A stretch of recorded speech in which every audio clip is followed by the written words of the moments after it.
Alright, so we're back in our car, we had our coffee, and we're going to change our path to continue full self-driving, but we don't want to go to Olive Garden anymore. So now we're going to go to a different restaurant. We're going to go to Oh Fish. There we go. There's a sushi place right there. It's about 4 miles away. We're going to let AutoPilot take us there. It's going to do some city streets. It's going to do some freeway streets. Well, we're right here. Some freeways and then some city streets. And we'll take you on for the journey. This is the 2023 Tesla Model Y with the 2023 Tesla Holiday Update. And we have full self-driving. In case you're curious, I'll show you guys our software package right here. We are on full self-driving beta software 11.4.9, and that is our software version 11.1. So we are going to let the full self-driving take us there. Enjoy the ride, as we will too. All right, here we go. Starting the car, heading out to the main lane right here. And we are going to, I'll get on this lane to help it out. All right, so it's green light. Oh, it's red light.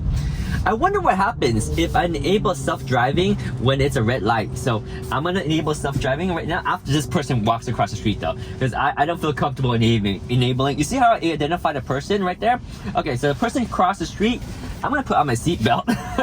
All right, I'm gonna enable full self-driving at the stop. Oh, it won't let me, see? I need to be driving. All right, so I'll start driving and then I'll enable full self-driving once we pass that light right there. So waiting for the lights. It is kind of cool. Oh, the car just went. All right, here we go. Here we go. Going through and we're gonna enable. Oh, let's turn right here. Oh, hang on. Now enable full self-driving. Boom, there we go, hands-free. Oh, no, it didn't enable. Now it is. So it's good to enable that rainbow so you can see when full self-driving is enabled. There we go. And again, one of the things we learned about full self-driving is you should always apply some force on the steering wheel because it does warn you every 45 seconds to a minute or so. But I don't like that if you don't act on it right away and it disengages the full self-driving, then that creates a problem. When it disengages the full self-driving, it actually slows down to a stop. And that can cause an accident because people that are driving behind you don't know that suddenly full self-driving is disengaged and you go to a stop. Again, see right there, that's where I had to apply it. It's gonna make a left right here. It's gonna, oh, see, it's not supposed to stop. Why did it stop? See, that's where it failed. It wasn't supposed to stop, but it stopped anyway. So again, those are the little details. Oh, and there's a cop here. Let's make sure that everything's good. I'm gonna put my hands on the steering wheel right here. And here's the merge. Oh, nope, I'm gonna speed up. I did that speed up just because there was a cop there. I didn't want to create any chaos, but it's pretty good. It's maintaining speed for flow of traffic. It's doing good. And it'll slow down because right now I have sped up past the speed of traffic, so it's good. It's good. So yeah, it's going to be cruising right here for about 2.2 miles. I do like that when you have full self-driving on, you have this beautiful display. It's more, it's nice. It's a really nice display. I think normally you don't get the display until you're on full self-driving. So it's a cool display. It's going to do a lane change right here. It sees it's clear and it changes lane by itself. Really, really good. I think that technology is pretty solid. Now, the problem with the lane change is if there's a car down here or a car over here that's changing into the lane at the same time, assuming that everything is smooth and this person veering in sees us, it's all good. It's just that with this person coming in, kind of speeds up and kind of forces us to not change the lane, and then our car has to decide whether to commit to the lane change or go back to the lane that was previous on. That's where it gets a little iffy, right? Because in a situation where you do get into an accident, then either way you might be at fault, right? You might be at fault if you go back to your lane, but now there's someone else that's there now and you hit that car, you'll be at fault. If you move over, then you actually won't be at fault. So if you move over and you get hit from behind, you won't be at fault. So I think that Tesla will take that error where it's going to commit to it, and if it gets hit by the car that comes up on the side here, then so be it. I guess that would be the logical choice. But that's where if you have a human driver, they can make the decision and be responsible for their own action. Whereas here, you're letting the car take that decision for you, and you're still responsible for the action. which is kind of iffy in my regards. But anyway, here it is. It's changing lanes in. It sees it's clear. It makes this lane change. It's nice. So the lane changing feature is really good, especially on long drives when you're tired and you can totally trust the lane change. I like that a lot because sometimes at night I'm tired, I'm driving on the road for a long time. Even I have a hard time seeing the cars coming up. I like the lane change. It does it automatically. It sees that it's safe and it does the lane change. That's pretty cool.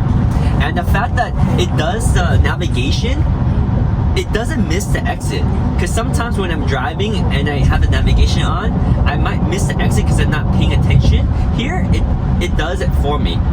So it's pretty cool. It's pretty cool. Yeah, it just did a phantom stop for no reason. That happens from time to time. There was no cars on the left lane, no cars on our lane, no cars on the right lane, but it was a veering a Y on the road, so it slowed down for no reason. It does that. Alright, so it's gonna veer to the right here. This is gonna be a little bit tricky. It's gonna look for traffic here, and it's gonna turn right. Good. It sees no traffic, it merges right. Beautiful. Alright, now it's gonna do a right turn. So it knows to stop at the red light, and if it's safe, it will proceed. Let's see if it can see the car. See, it can see the car coming. It's safe. Oh, it does not stop. It sees it's safe. It's proceeding. It goes for it. Nice. Now, I will say it hesitated too many times. It stopped, stop, go, stop, go, stop, go. And if there was a person behind me, I feel that person might get annoyed. Or that person might see that I started going and already started going too and didn't realize that it stopped. So there's a tendency for them to hit me, right? So again, these unnatural behaviors are the things that concern me a little bit. It's fine if the whole world was on autopilot and full self-driving, but the fact that we have the majority of the pedestrians and the majority of other drivers not being on full self-driving, meaning they're not going to understand this erratic behavior that a computer does when it makes decision and it's like kind of impulsive, which it does. Like you can see it when it kind of like turns and corrects itself as it's just adjusting and doing these feedback loops, right? So little things like that. But so far, the overall comfort of full self-driving on the freeway is good. On roads here, okay. And then I don't like using full self-driving on the parking lots because there's just too much going on and my eye contact with the people on the road doesn't connect with the way the Tesla drives. And that is probably, I think, the most dangerous part because my eye contact, whether I'm looking at them or not, when I look at them, they might assume one thing or not, right? So, for example, if I look at them and then suddenly a Tesla slows down, that will give the impression of the pedestrian that I'm letting them pass. But in reality, the Tesla might just slow down to be cautious and then speed up without knowing that the pedestrian is going to move because the Tesla didn't know that my eye contact gave the pedestrian the right of way, pretty much. So situations like that is why I wouldn't drive it in the parking lots. A little bit too much going on. Maybe if the car was fully tinted, right? And of course that's not legal, but if it was fully tinted, then that's a different story because I wouldn't have eye contact with the pedestrians and then the pedestrians would then be aware of this car being automated. So maybe another option would be to, for example, to have your car plastered with AutoPilot engaged or autonomous vehicle or something, right?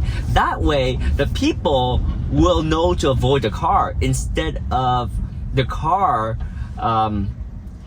being assumed to be a human-driven car. So now at intersections like this, you see there's pedestrians right here.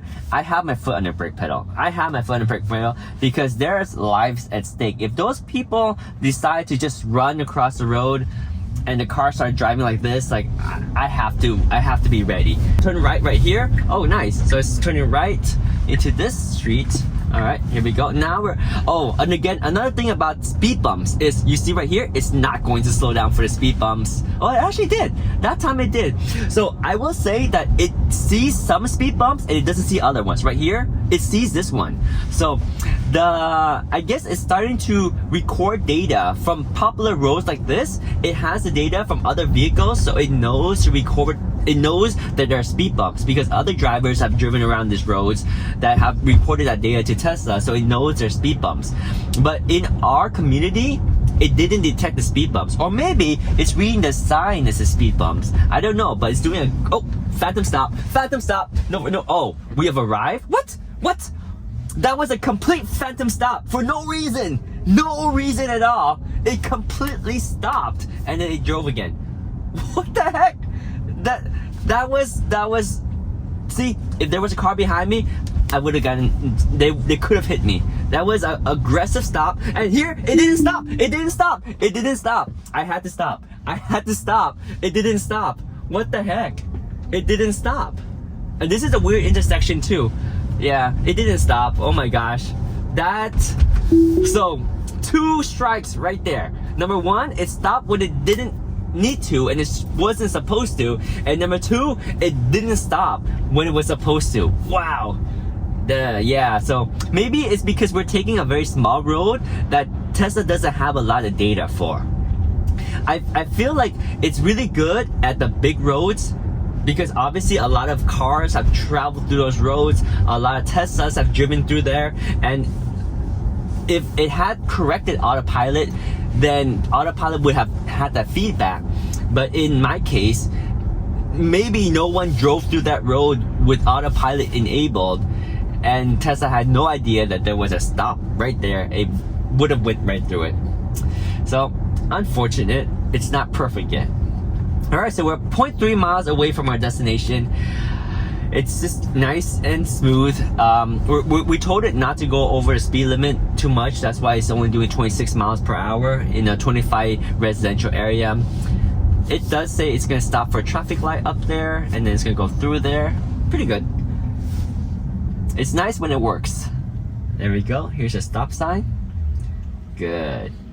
Another thing that I'm concerned about is that all the AutoPilot right here is not using UltraSonic. It's using vision system, aka cameras. So if it gets too dark and maybe say there's an outage where all the lights are out and it's pitch black, how will it know how to navigate? That's kind of interesting. It'll probably just disengage. It'll probably just disengage completely. But or if it's pouring rain and it rains really hard, I think it might also have a situation where you need to take over. So we're kind of in the crossroad between where, now here we go. I'm waiting for a full stop. It's gonna commit and turn. Good, excellent, good. We're at a crossroad between when we are starting to depend on technology, but we're not there where we're fully dependent on technology. So it's in between, and that's a scary stage. Like I mentioned before, if the whole world was on full self-driving, then it's safer. But the fact that we're just early adopters, it's scary because there are computers interacting with non-computers, human beings, right? So that's the part where we're at right now. It's gonna be the difficult part as we move to a fully automated environment where everyone has automation and driving on their autopilot. Look, what? Go! It hesitated and it did stops for no reason. Okay, yeah, not good. It did its full stop. It had the right of way. It should have just went, but for some reason it hesitated. I guess the hesitation is programmed in because, for example, if the car in front of us decided to make a left turn, it was good to hesitate, right? But of course, it doesn't know that I see the other car. What? Oh, it thinks that this is a stop sign, and see, there's a car honking behind me because the car behind me is like, what are you doing? And it didn't realize that wasn't a stop sign. That was a keep clear sign. Oh, now I know why the AutoPilot is failing. It's because of that. Those keep clear signs, it thinks it was a stop. Alright, so here it wants us to take control. We're gonna go ahead and go over here a little bit. Green light. I'm gonna go drive because we're not on autopilot. Oh, it's an arrow. Here we go. We'll let it do its thing. Okay, good. Oh my gosh. Okay, it turned into the centermost lane. Alright. Okay, cool. Alright, so it's gonna turn here. Oh, I don't like this part. I don't like this part. No, I'm gonna disengage autopilot just because I feel like this one is a little bit sensitive. I'm a little bit scared of this one because I should have trusted autopilot on this one, but again, I didn't want to. See, I'm not 100% comfortable yet. Turn right onto Pedestrian Boulevard. Okay. Well, beside that part where I chickened out at the end, I think I took the corrective action for all of the execution where autopilot messed up. I should have left it. I should have let it make that left turn into this plaza, but nonetheless, the point is the autopilot is not perfect yet, and it's gonna make some of these mistakes, and it is what it is. I'm gonna just go ahead and park. I'll park right here. It should be good. Right here, and there we go. Oh, right there. So this high fidelity parking assist is nice. So it knows that we're good at this edge, and we can go ahead and stop the car right there. So there we go. We had arrived at our destination. Again, you guys can review the footage. There were situations where I had to take over, and some situations, the last situation, I took over when I didn't have to because I lost confidence in autopilot a little bit there because you can tell what happened, right? Anyway, that's it for this trip. And if you guys are curious to see more autopilot trip like that, follow along. And if you're interested in the Cybertruck shirt, check it out in the description down below.